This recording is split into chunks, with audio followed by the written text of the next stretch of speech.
And at this point, I can go ahead and tighten up the nuts on the fixed hook support. Stick this in there to hold it.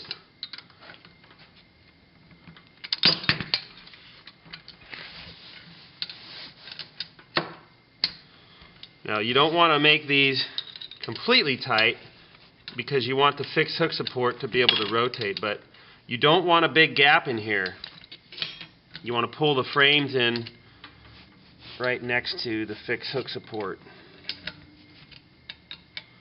So actually you can close the gap and then back it off about 1/8 of a turn, 1/4 of a turn, something like that. This may be pretty tight. That's okay. When you put a load on it, it's going to straighten it out.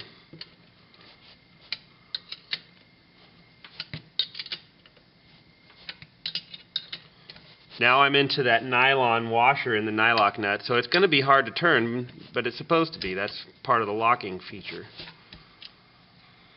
And while I'm at it, I can go ahead and put this nut on. Now the nut that goes on the end of your eye bolt is a special nut. It's got 3 spots where it's been swayed or impacted with a piece of tooling, and it distorts the last thread. So you're going to find it's going to go on real easily,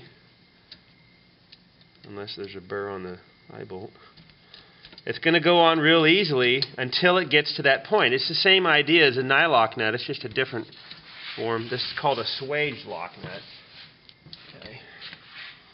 And then you'll need a 3/4 inch wrench for this. Oh, I forgot something. You're supposed to put a brass washer between the nut and the fixed hook support. You don't need one on the other side.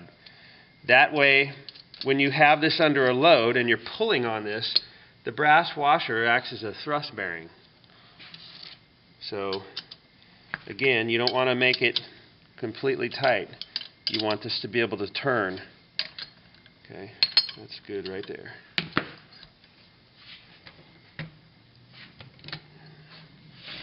Okay, now we'll take the spring, pull the cable to the side a little bit, feed it up through here, and then you just push downward on it as you push it on through, like that, so that it's underneath the frame pawl spacer and the long frame spacer, like that. Now here's another thing I want to mention. When you're doing your pre-powder coating assembly, your trial assembly, you've just had your parts graded and you're putting it together so you can check everything to make sure it's okay for powder coating. You don't need to do the cable, you don't need to do the spring. You actually don't need to put in the eye bolt and the fixed hook support. Just the main structure. We want to check and make sure that the handles come out perpendicular to the frames. All the bolts looking this way are perpendicular to the frames. Everything lines up. It ratchets nicely. Okay, that's all we really need to check for the pre-powder coating assembly. Okay. All right. So let's see. Next step says assemble running hook, cable thimble, and cable Nyco clamp to end a cable with 4 evenly spaced swages, leaving about 3/16 end of cable outside the clamp. There's a separate video we've already done on how to do that. Okay. Here is, for review, here is that assembly and how it should look. 4 swages, not 2, not 3, 4. Okay? And you want to make sure that you pull this tight when you do it so you don't have a bunch of slack in your cable around the thimble, and leave a little bit of cable sticking out of the swage clamp, okay, the swage sleeve. That's how that should look. Okay, another thing I want to mention, if you're doing your pre-powder coating assembly, I will not sign off on your final grade if these bolts are sticking out like this. So what you can do is you can take a hacksaw and come out, if you have the lock washers on there, come out about 1 thread from each nut, making sure that the nuts are tight, and score it with the hacksaw so you can see the mark.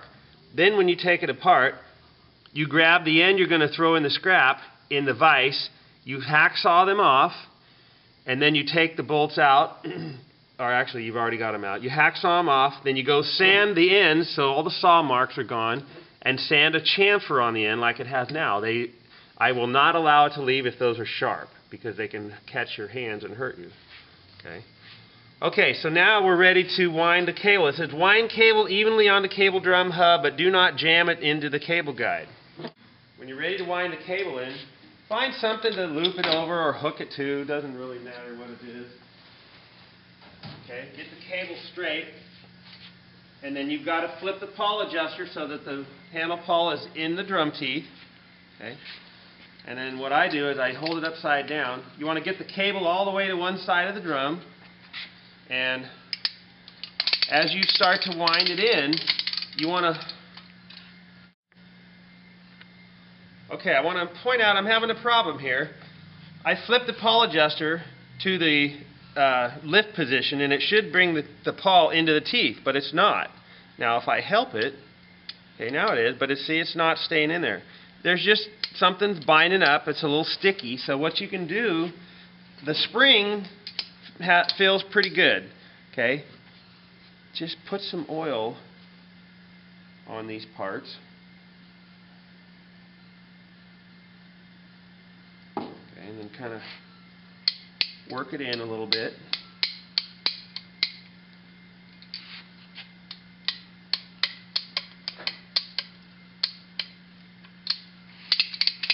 There we go. Nothing like a little slick juice. Okay, now pull the cable all the way to one side.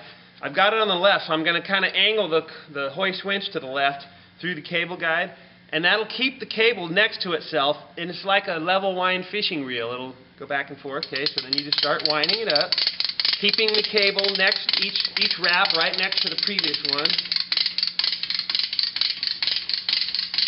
Okay, now I've got one wind level, so now I'm going to bring it to the other side and let the cable start going across the other way, keeping a nice level set of wind.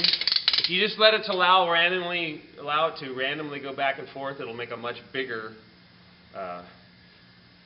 stack of cables, winds, and it'll make the spring stick out a lot farther, and it can actually get so mismatched and so big that it runs into the spool guard. Okay, now I'm going back the other way again. And if you come along, can't pull you across the floor, then you flunk.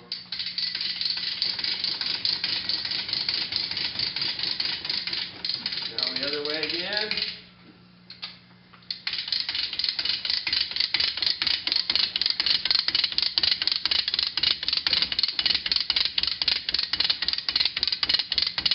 Okay, now what the instructions said is, don't wind this in and jam this cable in here. It's hard to get out. Okay, don't get it stuck in there. So, there is a finished hoist winch, except for cutting the bolts off, which I'll do here shortly.